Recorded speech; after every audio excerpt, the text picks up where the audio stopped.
Hello, everyone. This is Joe Boston with Real Estate for Life. Tonight, we're going to be discussing land and lots. And I thought it'd be because um, that is more prevalent now. People just buying land or offering land for sale. Multiple ways. One is a large parcel of land that's not developed, which means it doesn't have utilities or water. And then the next is obviously what we call infield lots or lots that are in subdivisions that may or may not have utilities going to them. Mostly they will because they'll have access to what we call city structure. But thought it would be important for us to have that discussion because I see now more than ever wholesalers selling land. But what's interesting is that a lot of time, well, I'd say several times I'll see that the land or lots are not buildable. One, it could be in a flood zone or, and the research hasn't been done. Two, the zoning might be incorrect for what they're advertising the property for, meaning it's commercial or a different type of commercial and they're trying to market it as residential. Or the dimensions of the lot just doesn't fit what needs to go for a structure to go on it. It could be too small. And so what I'm going to do is I did a PowerPoint presentation at the Dallas Real Estate Investment Group, which would like for all of you to join. It's dallasreig.com. And when we wrap up here, we'll actually put that on the screen for you to be able to sign up. We actually do have a meeting tomorrow, which is our networking event. We meet the first and third Saturdays of each month. And so we'd like for you to attend if you're local. We're in the DFW, the Arlington area. And so we also piggyback and we have this podcast to support all the great topics that we have going on in our real estate uh, environment. And so right now, though, like I was mentioning, land is a hot topic. I'm a builder. And so I started building 6 years ago. And one of the reasons why I did that was because it was harder and harder to find real estate that met all of the debt service coverage ratio numbers, right? So we're buying at 65 or 70%. And since it was tougher to do that, I decided, well, I can build, and I can make those numbers work. And if I do the labor and I learned that skill. So I went to school, got my construction management certification, and then got my professional management certification, which is called a PMP, and did that primarily just to build. And so it worked out well, but engrossed in building and so glad that I did it. But I see a lot of people marketing land, and I think it's good for us to have this discussion. And so I'm going to share with you a presentation that I did.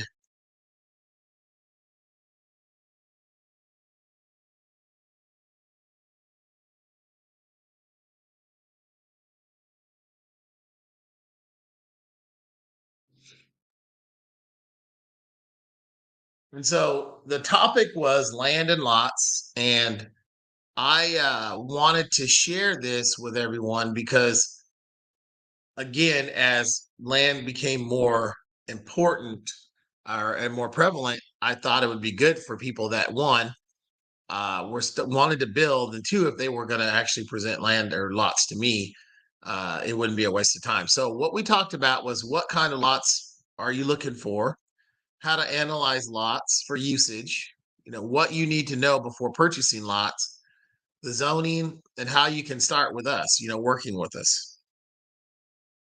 So the lot types are corner lots, interior lots, through lots, and these have very significant differences.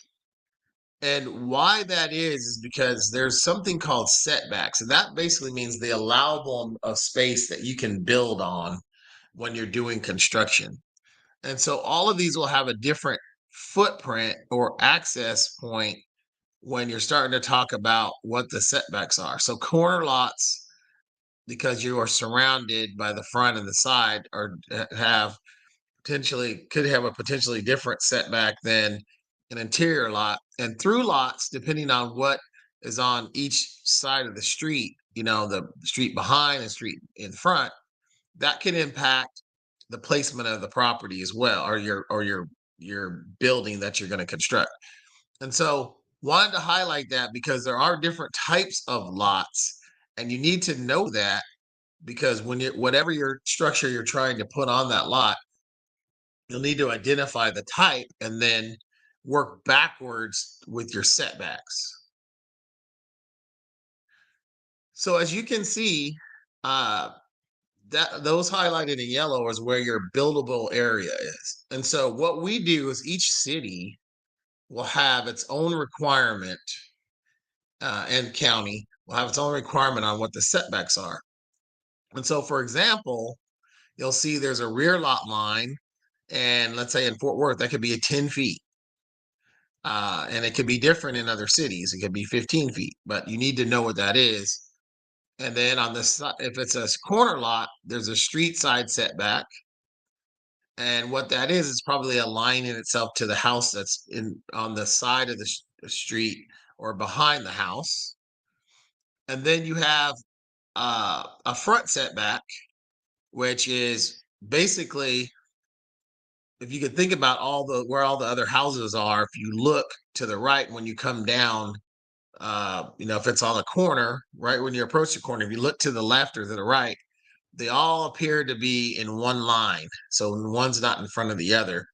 There are some safety reasons for that. So if you have the fire or policemen, they can see, they have line of sight, all the way down the street. But so there'll be a front setback and then side setbacks. And then, um, you can have some different requirements depending on where your utilities are on your easements. And that's, a discussion for another day. But just know that those setbacks determine where your buildable area is located. And so, as you'll see, typically uh, in this area, like in Dallas and Fort Worth, your side setbacks are 5 feet on each side. So what that means is that you can't build on 5 foot to the left, 5 foot to the right if it's an interior lot.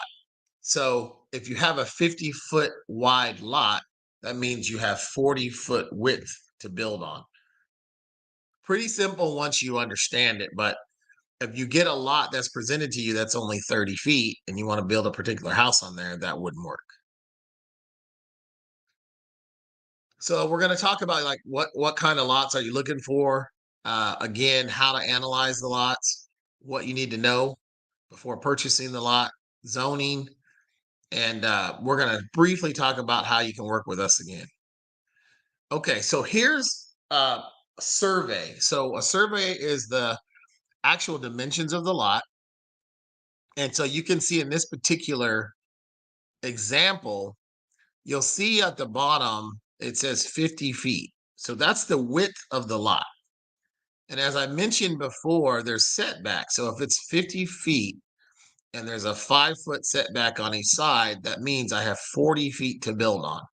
And so we're going to look for houses when we're getting our plans or trying to locate a house that's 40 foot or shorter in width. Okay. So you can't build and exceed 40 feet in this example. And you'll see that the depth is 175 feet. So that's plenty of depth. But this gives you an idea of how you start by getting the legal dimensions of utilizing your survey of the lot. So there'll be easements, like I mentioned, there'll be utility easements. An easement is an interest in the land owned by another that entitles its holder to a specific limited use. So a lot of times you'll see water, gas, or electric, with electrical lines, that this allows the utility companies access to your properties.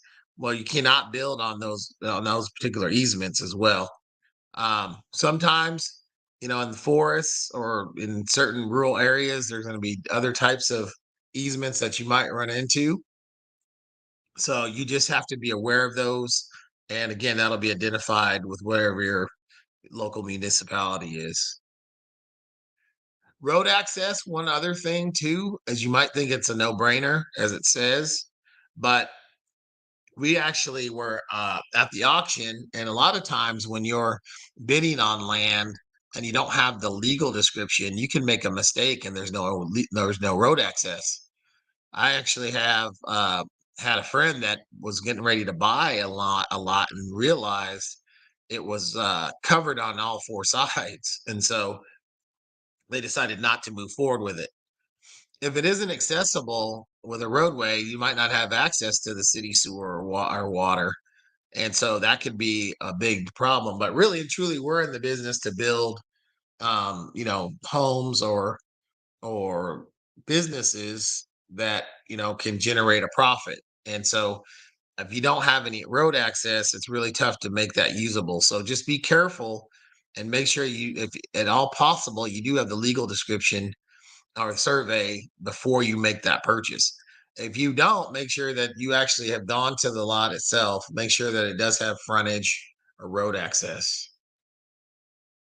Utilities, again, that's what we usually determine if it's developed or not developed.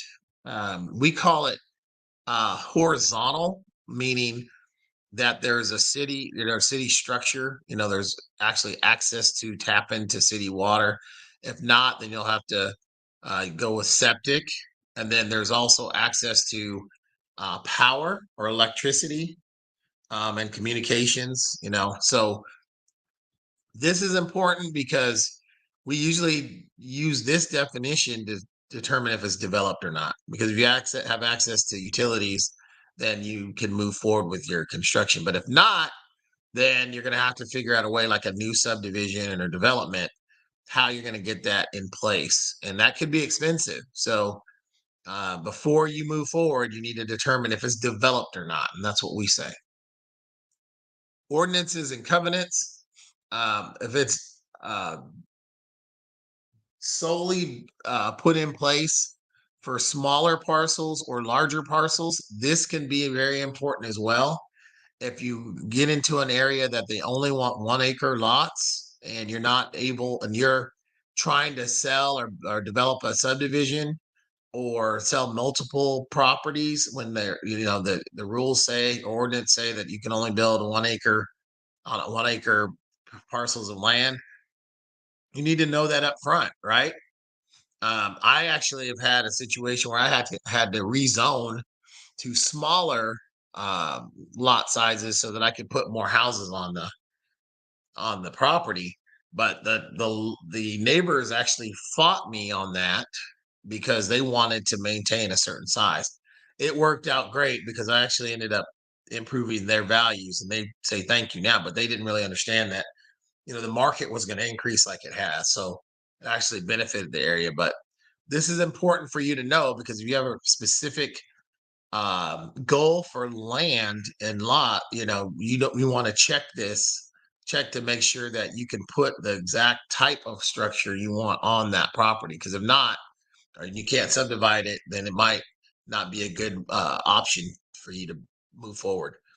Zoning restrictions, obviously, I mentioned this a little bit earlier, but there's reasons for zoning. You don't want certain businesses next to residential, next to, you know, um, some type of storage. So there are reasons for zoning, and it's a little bit more complex, but typically we have single family within single family residences, right? So uh, again, you can change zoning if the city council and the city deems it appropriate. Now, before you purchase land, you need to verify what the existing zoning is so that you're not having to change it.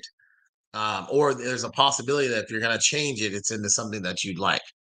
Changing residential to commercials, I've heard, is a lot tougher, just because typically you're in a single family or a zoned area that's residential. versus maybe commercial that's larger parcel that you can actually enclose and then make it a residential area. So just make sure that you check the zoning restrictions before you buy land, and then know the costs that are involved, because there's a lot of different costs from, like I said, the survey, evaluating the land. Are there trees on that property? And like in Dallas, it could cost upwards to $1,000 a tree, depending on the size of the trees to remove. So that can be quite expensive.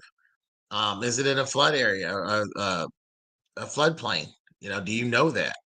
Um, are there any encumbrances or any attachments? Was there a house on that property before that you'll have to remove? Let's say a slab that could be very, very expensive. So you have to make sure. And were there gas lines? That when you're purchasing a lot, don't just think, oh, that's a piece of land. Can't be that expensive. Well, things add up pretty quickly. So make sure that you get with someone who knows what they're doing and then kind of evaluate. And you do what's called a dig test to make sure there's no gas lines or any type of uh, utilities that are running across your property that might cause a problem. And then, of course, location, location, location.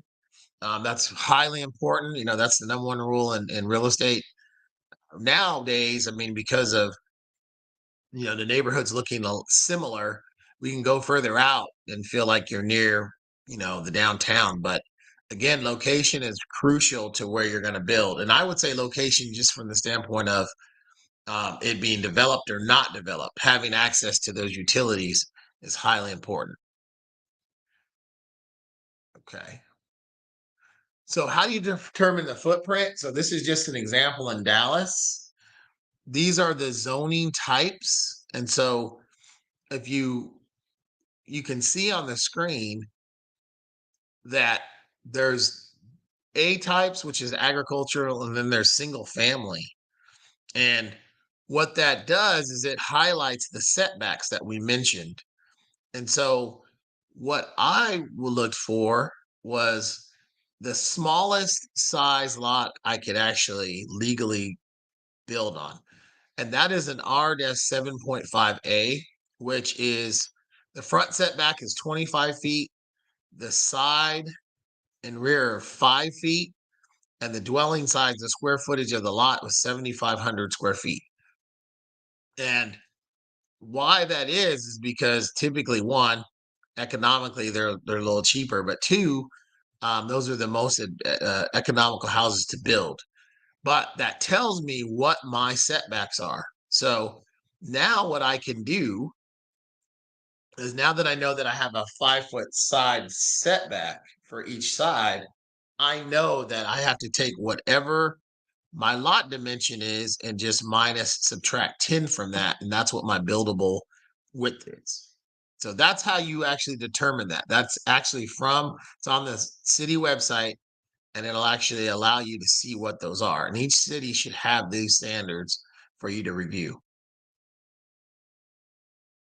So next, I mean, it's similarly, it'll tell you the district and then the rear and side setbacks again. This is just a different chart, but you're going to want to analyze what you can put on that specific lot. So when someone sends you information on a lot, you're going to want to get the dimensions and then go to the city website. And this is particular ones in Lancaster, and the previous was in Dallas. So you can see there's two different cities. But similarly, you'll see their 25-foot setback from the front, and the side setback is 0 or 10 feet, right? So what that means is that you're going to have to find out from the specific city what you can put in that neighborhood. I actually did an FSF 6, which was a 5-foot setback, which again, that's on each side. So that means that I have to reduce whatever my width is by 10 feet. That gives me my buildable footage. Also, you'll see it also highlights how high your stories can be. If you have a 2-story, it'll actually go into that detail. But anyway, the point of this slide is to show you that the information is actually on the city site. So when you do get a lot, quickly jump over and see what the restrictions and the zoning requirements are. So you can see this is a lot that I actually bought and built on, and it's highlighted there. The width was 71 feet and the depth is 125 feet. So if you looked in Lancaster, if you remember, my setbacks were 5 feet, okay, on each side. So because of that, I know that I can take the 71-foot front, subtract the 10-foot of setbacks, and I now can build on 61 feet of width. So pretty simple, huh? Pretty simple math, but I have to know that to see if it's makes sense to do. So this is the actual house that I built on that property. This is a 60-foot width, and so it was able to select that property based on the criteria that I was able to see on the site.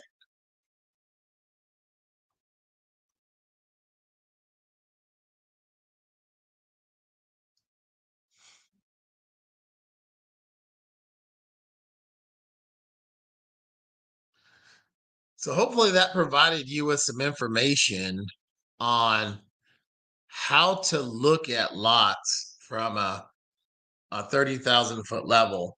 And you can actually now see if it makes sense for you to actually move forward with purchasing or doing some more investigation with that lot. Why it's important is because a lot of individuals might not know this information and they're wholesaling and they just want to sell the rights to the property, but they don't have any interest in building, and you do. So if you do have interest in building or selling to somebody that's interested in building, you should have some basic knowledge of what you need to know to put a property on that lot. So hopefully this helped you. And what we'll be doing is going further in depth on our next episodes on not only the lot, but then how do you actually take that lot and make it buildable, right? So now we've kind of talked to you about the selection of the lot, but now what we'll do in subsequent episodes is talk to you about, okay, so what do we do now to prep the lot to get it ready to build? And then what are the expenses associated with it? So hope this helped, and I will definitely look forward to seeing you soon. Again, our networking meetings tomorrow.